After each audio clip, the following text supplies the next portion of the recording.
right, man. What is going on? Wow. Sure are a lot of things to think about these days when you take a look around. We got COVID 19, we got the economy, there's a stimulus package that expires here directly. No one knows what the future looks like. We're stuck in our houses and we can't seem to figure out how to navigate this new environment we're living in.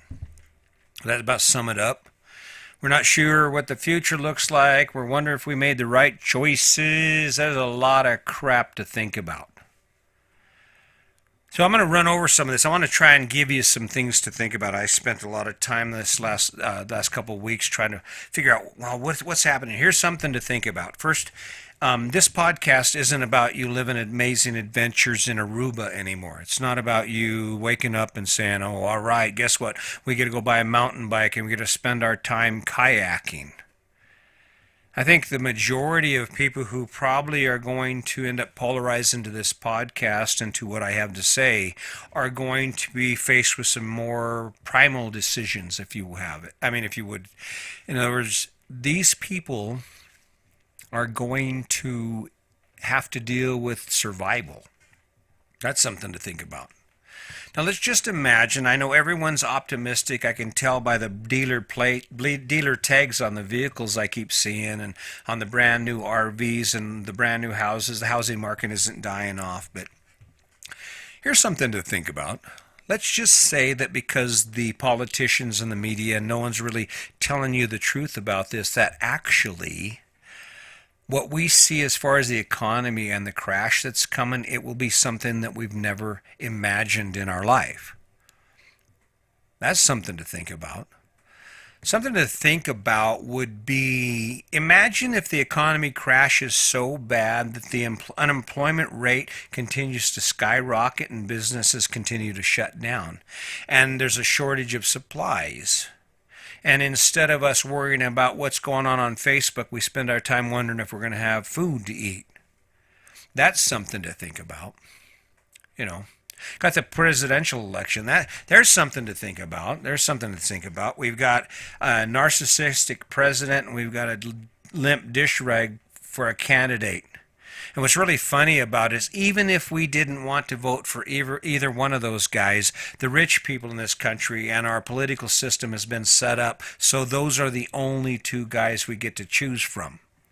Or maybe better yet, those are the only two guys that we get to hear anything about because the media and everyone else realizes that the system works for the rich, and who runs the media? Well, the rich do.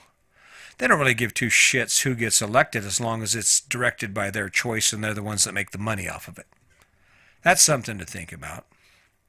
Something to think about. Let's see, what's something to think about? I'll tell you what, here's something to think about. While you're sitting there on social media and you're throwing up your posts and you're doing all those things that you do on social media, someone else is actually running your life. Okay? And what I mean by that is you could have lived any life you wanted to, and yet my bet would be that you have the house, the car, the kids, the debt, and you're wondering what the hell you're going to do if everything continues to go south like it is. That's something to think about.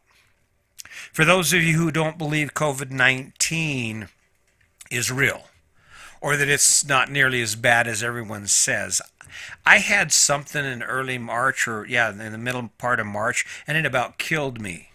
And I was in the best shape of my life. I was in pretty good shape. I was riding my bike hard for 7 miles. I was doing an hour and a half of calisthenics a day. And I'm telling you, there were points when it felt like I was breathing through one of those little stir straws that you get with your drink. And from talking to people that are in the medical field, family members who are in the medical field, apparently when COVID hits you and you're at your worst just before they stick a tube down your throat and start breathing for you, that it's like running a marathon while trying to breathe through one of those little straws. That's what it feels like. And when you're strapped there in bed, I mean, you can wear your mask. You don't have to wear your mask. That's your business. That's your freedom. But when you're strapped there with your hands tied, you've got a respirator tube down your throat. You've got a tube down your throat breathing for you, and you can't say nothing, and you can't do anything about it. Just imagine how helpless you feel. Or as they put that needle in that IV and they say, okay, we're going to put you to sleep for a while as it ease, you're happy about the fact that you get the relief from trying to fight that tube that's down your throat. But in the back of your mind, you have to face the reality that maybe that's the last thing you'll remember before you die. See, that's something to think about. When I started this podcast, I had all kinds of dreams of unicorns and lollipops where I would come up with this idea where you would, instead of buying the big house, you'd have a moderate house. And instead of buying that expensive truck, you'd buy a modestly priced truck so that you could take all that money and you could put it into the things you love. Well, taking care of the things you love hasn't changed, but what you love will change. If COVID-19 has its way and the economy continues to do the things it's going to do, guess what? What you're going to love is to not have to worry about what you're going to eat for the next week. The thing that's going to make you or allow you to live your best life is knowing that you had the money to pay the rent on the small 2-bedroom apartment you and your brother's family managed to get together. You know, your best life might involve the fact that you call your uncle and you say, listen, we're struggling. I know you're struggling. Maybe we can move into the basement. We'll rent it from you. We'll all get jobs. We'll pull our resources and we'll fix meals and eat together every evening.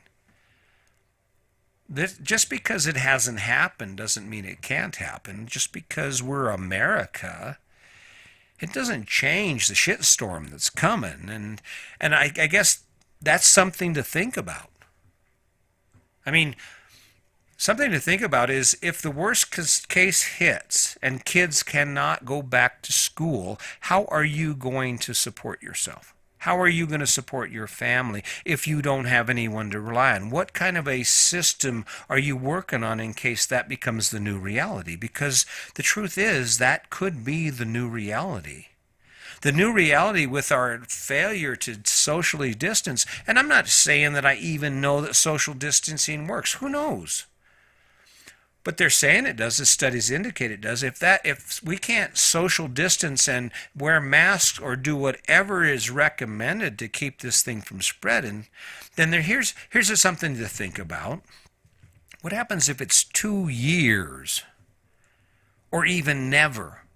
Even worse, what happens if the life we lived in 2019 never returns? Never returns. You will never again be able to stand next to a stranger and yuck it up and laugh and shake hands. What if all those invaluable idols, those football players and hockey players and baseball players, are never able to play in front of a packed stadium again? That's something to think about. See, earlier this week, I have to tell you that earlier this week I kind of got down on myself a little bit because I was watching the numbers and I had a really upswing in my podcast, and I haven't quite figured that out yet, but I had like 95 downloads in 24 hours, 96 downloads, something like that. And it's the most downloads I've had in any 24-hour period since I started this. And I'm thinking, well, maybe I got it. Maybe I got it. Well, then I get to looking at it, and there's a couple things that have happened. I have been published on a new podcast forum or website. It's called Bullhorn. Well, that would be a reason why my numbers go up. People see a new podcast. It's got an interesting name. My graphics are pretty good, but they're not. So they jump in, they get an idea, they want to hear what I have to say. It doesn't interest them. You know why it doesn't interest them? Because there are a lot more interesting distractions out there. I accept it. What I'm talking about isn't fun. What I'm talking about has nothing to do with you laughing, joking, going, ha, ha, ha, ha, ha. But the shit I'm talking about isn't going to give you that either. The stuff I'm talking about is basically geared at the primal level of survival. What do you think is going to happen when 45 million people who were receiving $600 a week or $2,400 a month stop receiving it? What do you think is going to happen to the housing market? What do you think is going to happen to the housing market and the economy when these landlords actually have the right or given access to the courts so they can start evicting people who haven't paid their rent since COVID struck? And what's going to happen when all of a sudden the housing market collapses or people can't pay their mortgages anymore and there's a massive flood of foreclosed houses? And not only that, but no one's working, so it isn't like there's going to be a bunch of people out there swooping them up, because it doesn't do you any good to buy a house that someone can't afford to rent, right? What do you think is going to happen when all these big developers and these people with all these houses and these companies who've put their money out on all these big investments realize that the money dried up? There's no one with any money. No one's going to come. That's something to think about. See, I can't be interesting because this causes us to look at the reality and the possibility for what could come in the future. And it's not nearly as interesting as sitting back and deluding your mind with a bottle of Jameson and talking shit on social media, on Facebook, about what you believe and what you think. See, for all of the negative connotations or negative comments that I've received about the podcast, I can tell you something that you might not remember, you might not realize. I'm sitting out here, I'm not doing this because of me. I'm not doing this because of me, I'm doing it because of you. If I don't do another podcast, guess what happens to my life? Nothing, I just go do something else. I just focus my energy and my resources on something else. And you know what's really funny about that is I think this has kind of been my destiny. Because everything in my life just seems to fall into place.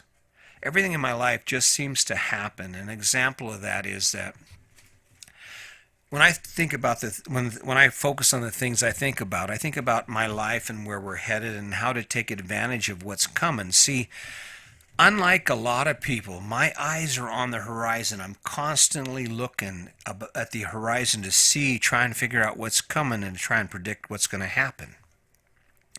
And I have to tell you, with COVID-19, it's not tough. With COVID-19 and the impact that it's had, history will tell us what's going to happen. Remember the Great Depression? You probably weren't alive for it, but you remember hearing about the Great Depression? It didn't even have a portion of the impact that COVID-19 has had on our life and on the economy. So what do you suppose is going to happen? You know those images of a family and all their crap stacked up in the bed of an old Model A, Model T truck, whatever they had back then, and family members are all looking all grungy, wearing their coveralls and their floppy hats, and they're covered in dust, just traveling across the country trying to find work? That could be our reality. That could be what's coming. See, and I say this because I look at certain indicators, like when the COVID-19 first started, they were talking about the global or the national unemployment levels. They would report that every week. Well, they're not reporting the national number anymore. All they're reporting is the weekly numbers. Why do you suppose that is? Why do you suppose that's happening? It's because when you see that big-ass number of 50 million people out of work, 50 million working class people who don't have an income right now, aside from the government stipend that they're getting, the benefits that they're receiving, a social program they're receiving. That's going to be stark reality. And what everyone's doing right now is just trying to gather up as much money as they can, or at least the rich people. Rich people are trying to gather up as much money as they can, get themselves in the best position they can, so when the bottom falls out of this, they're sitting where they should be. They got their business handled. Where are you going to be? I keep going on this one because the reality is living your best life has changed. What that definition was 6 months ago and what it is now is completely different ago. 6 months ago, living my best life was hanging out in Fiesta Key, Florida, and kayaking in the ocean and snorkeling and scuba diving and going charter fishing, charter a boat and go fishing and doing all that shit. You know what my best life looks like this next winter? I'm going to be sitting in a small RV park in Florence, Colorado, waiting for the storm to pass. I'll be sitting in Florence, Colorado, scanning the horizon, looking for opportunities, trying to make a decision that's not based on anything except making sure I stay alive long enough to do all the shit I want to do. Or at least to do some of the stuff I want to do. I'm not in control of anything, and neither are you. See, I think what's happened is the world has decided, hey, wait a minute, or the universe has decided, listen, these people aren't doing a very good job at taking care of their business. So what we're going to do is we're going to come in and we're going to throw some shit at them. We're going to test their mettle, and the weak ones will not survive. The weak ones, the ones that are uneducated, or those that are not strong enough and smart enough to say, uh-oh, I see clouds, there's a storm coming. That's something to think about. So, not trying to push anything down your throat. Obviously, this message isn't for everyone, but if you're inclined to learn a little something about yourself, if you're inclined to realize that the only way you can make your life better is to spend time thinking about how to do that, and not from the standpoint of the public narrative that we've all been fed, that keeps getting force-fed down our throats about how great it is to own this and how great it is to own that. Because I think if I'm right, there's going to come a point in time when someone listening to this podcast is going to be facing the reality that the best thing in life they could hope for right now is to have a job so they can make a little money so they can buy some food. It could get there. And that is something to think about. Hey, listen, not trying to drag you down. I'm trying to pick you up. And like I said, I don't see anybody else out here doing this. Everybody keeps screaming, look at me, look at me, look at me. I'm not telling you that. I'm not telling you, look at me. I'm saying, look at you.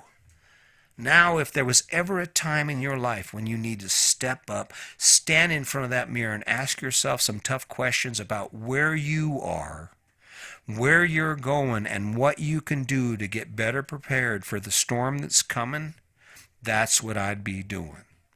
That is the only way you're going to be able to capture any portion of that better life, because it's going to get pretty bad. That's my prediction. I might be wrong. I'd love to hear from you on this. I'd love to hear what you're doing to get ready for this shit storm that's coming. As always, listen, I don't do this for me. I do it for you, because you know what?